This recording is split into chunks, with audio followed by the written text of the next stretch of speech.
আল্লাহ শয়তানের কোন 4টি প্রার্থনা কবুল করেছিলেন, তার মধ্যে কি রহস্য লুকিয়ে আছে, জেনে নিন বিস্তারিত। আসসালামু আলাইকুম ওয়া রাহমাতুল্লাহ। আল্লাহ আদমকে সৃষ্টি করলেন। শয়তান আদমকে সিজদা না করে আল্লাহর নির্দেশকে অমান্য করল। শয়তান আল্লাহর দরবার থেকে বহিষ্কৃত হল। এরপর শয়তান মানুষের কাছ থেকে প্রতিশোধ নেয়ার জন্য কসম খেল, প্রতিজ্ঞা করল সে মানুষকে তার নিজের মতোই পথভ্রষ্ট করে ছাড়বে, তার মতো জাহান্নামী বানাবে। আল্লাহ যখন শয়তানকে জান্নাত থেকে বের করে দিলেন, শয়তান তখন মানুষকে পথভ্রষ্ট করার জন্য পুনরুত্থান দিবস পর্যন্ত আল্লাহর কাছে 4টি বিশেষ ক্ষমতা চাইল। 1, শয়তানকে কিয়ামত পর্যন্ত হায়াত দিতে হবে। 2, তার রিজিকের ব্যবস্থা করতে হবে। 3, তাকে লোকচক্ষুর আড়ালে রাখতে হবে। আর 4 হলো সে যেন মানুষের দেহের শিরায় শিরায় রক্তের চলাচলের সাথে চলতে পারে। আল্লাহ শয়তানের এই 4টি প্রার্থনায় মঞ্জুর করলেন। অতঃপর শয়তান বলল, শয়তান আল্লাহ তাআলাকে বলল, আপনি আমাকে যেমন উদ্ভ্রান্ত করেছেন, আমি অবশ্য তাদের জন্য আপনার সকল পথে বসে থাকব। অতঃপর তাদের কাছে আসব, তাদের সামনের দিক থেকে, পেছন দিক থেকে, ডান দিক থেকে এবং বাম দিক থেকে। আপনি তাদের অধিকাংশকে কৃতজ্ঞ পাবেন না। শয়তান যখন মানুষের উপর চারিদিক থেকে হামলা চালানোর বা ফাঁদ পাতার কসম খেল, তখন ফেরেশতারা বললেন, হে পরওয়ারদিগার, তাহলে মানুষ কিভাবে রক্ষা পাবে? শয়তানের হাত থেকে কিভাবে পালাবে? আল্লাহ বললেন, উপর ও নিচ থেকে 2টি পথ খোলা রয়েছে। মানুষ যখনই আল্লাহর সাহায্যের জন্য উপরের দিকে দোয়ার হাত উঠাবে অথবা মাটিতে কপাল ঠেকাবে, তখন তারা শয়তানের অনিষ্টতা থেকে রক্ষা পাবে। আল্লাহু আকবার। শয়তান মানুষের সামনে, পেছনে, ডানে বামে চতুর্পার্শ্ব দিয়ে ক্ষতি করার ক্ষমতা চাইল, আর আল্লাহ তাকে এই ক্ষমতা দিয়েও দিলেন। কিন্তু আল্লাহ গফুরুর রহিম মানুষকে ক্ষমার সুপ্রিম ক্ষমতা রেখে দিলেন। উপর ও নিচ থেকে 2টি পথ খোলা রেখে দিলেন।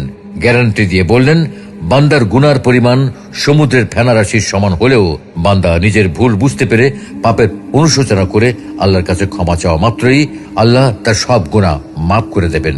আর এদিকে শয়তানের চ্যালেঞ্জ, সে কোনোভাবেই মানুষকে তওবা করতে দেবে না। মানুষের মনে নানান আবোল তাবোল সন্দেহ তৈরি করে রাখে।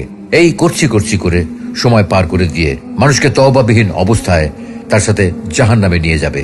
তাই আমরা অনেকে দ্বিধাদ্বন্দ্বে ভুগি, আসলে কি আমাদের সব গুনাহ মাফ হয়ে যাবে?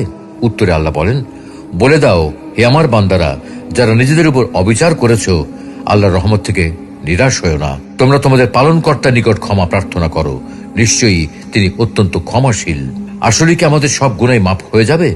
আল্লাহ বলেন, তিনি আমাদেরকে ক্ষমা করে দেবেন, আমাদের পাপকে নিশ্চিহ্ন করে দেবেন। আবারও যদি পাপ করি তাহলে? আল্লাহ বলেন, তিনি বারবার ক্ষমা করেন, তিনি নিরন্তর দয়ালু। তাহলে কিভাবে ক্ষমা পাবো? আল্লাহ বলেন, বিশুদ্ধ চিত্তে তওবা করলে আল্লাহ পাপ মাফ করে দেবেন এবং জান্নাতে প্রবেশ করাবেন। অর্থাৎ আল্লাহ সকল গুনাহই ক্ষমা করে দেবেন তওবার শর্তে। আর যদি মাপ চেয়ে নেই তাহলে? আল্লাহ বলেন, তোমাদের মধ্যে কেউ অজ্ঞাতবশত যদি মন্দ কার্য করে, অতঃপর তওবা করে এবং সংশোধন করে নেয়, তবে তো আল্লাহ ক্ষমাশীল, পরম দয়ালু। তওবায় কি আরো কোনো লাভ আছে? আল্লাহ শুধু ক্ষমাই করেন না, বরং কেউ তওবা করলে, ঈমান আনলে এবং সৎকর্ম করলে আল্লাহ তাদের পারস্পরিক পুণ্য দ্বারা পরিবর্তিত করে দেবেন। আল্লাহ অতি ক্ষমাশীল, পরম দয়ালু। অথচ আল্লাহর এত প্রতিশ্রুতির পরেও শয়তান আমাদের শুধু ধোঁকা দিতেই থাকে। থাক, কি আর বয়স হয়েছে, এখন না হয় একটু গুনাহ করে নি, পরে না হয় তওবা করে নেব। আর এভাবেই শয়তান আমাদের রক্তের শিরা উপশিরায় ঢুকে আমাদের তওবা করার ইচ্ছা শক্তিকে দুর্বল করে ফেলে, গুনাহকে সহজ স্বাভাবিক করে দেয়, ধীরে ধীরে গুনাহ করার আকাঙ্ক্ষাকে আরো বাড়িয়ে দেয়, অন্যদিকে কমিয়ে দেয় তওবা করার সব ইচ্ছাকে। একসময় আর তওবা করার কোনো ইচ্ছাই থাকে না। আর আমরা রমজান কিংবা শবে কদরে বা বিশেষ কোনো দিনে তওবা করলেও সেটাও তখন করি একেবারে দায় সারা ভাবে। অর্থাৎ তওবা করি ঠিকই, তবে মুখে মুখে, যার মধ্যে কোনো অনুশোচনা নাই, জাস্ট মুখস্থ পড়ি, ঠোঁট নাড়ি। একদিকে জাস্ট মুখে মুখে তওবা, অন্যদিকে ভেতরে ভেতরে ঠিকই গুনাহ করার ধান্দায় থাকি। অনেকে আবার ইচ্ছে মতো গুনাহ করতেই থাকি, ভাবি আরে আল্লাহ তো ক্ষমা করে দেবেনি, অথচ আল্লাহ দেয়া বিধি নিষেধের কোনো তোয়াক্কাই করি না। আর এভাবেই কিছু লোক আল্লাহর ক্ষমার অভিলাষ করলেও শেষ পর্যন্ত তওবা না করেই দুনিয়া ছেড়ে চলে যায়। আমরা যদি আসলেই আল্লাহর কাছে ক্ষমা চাই, তাহলে মনের মধ্যে তীব্র অনুশোচনা আনি, লজ্জিত হই, দৃঢ় প্রতিজ্ঞা করি আর কখনোই গুনাহ করব না। আজ থেকে ফুল স্টপ, সোজা রিটার্ন। নিজেকে কঠিনতম বিপদসংকুল মনে করি, আল্লাহর কাছে সাহায্য চাই, আল্লাহর সাথে নিরিবিলি কথা বলি, কান্নাকাটা করি, চোখে অশ্রু আনি, মনটা পাথর হয়ে গেলেও কান্নার চেষ্টা করি। আরবি না জানলে কিংবা দোয়ায় কি বলছি সেটা না বুঝলে নিজের ভাষাতেই আল্লাহর সাথে কথা বলি, ক্ষমা চাইতেই থাকি। আন্তরিকতার সাথে নিজের সব অপরাধগুলো স্বীকার করে নেই। যে কোনো মূল্যে নাছোড় বান্দার মতো কান্নাকাটি করে ক্ষমা চাইতেই থাকি। ইনশাআল্লাহ আল্লাহর রহমতের সাগরে দয়ার জোয়ার বয়ে যাবে। কারণ আল্লাহ ক্ষমাশীল, আল্লাহ ক্ষমা করতেই পছন্দ করেন।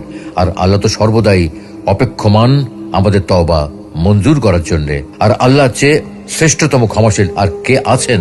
আল্লাহ রাব্বুল আলামিন আমাদের সবাইকে চিরশত্রু শয়তানের সব ধরনের ওয়াসওয়াসা থেকে বেঁচে থাকা ও বেশি বেশি নেক আমল করার তৌফিক দান করুন এবং আমাদের কৃতকর্মের গুনাহের জন্য লজ্জিত হয়ে বেশি বেশি তওবা ও ইস্তেগফার করার তৌফিক দান করুন। আমিন।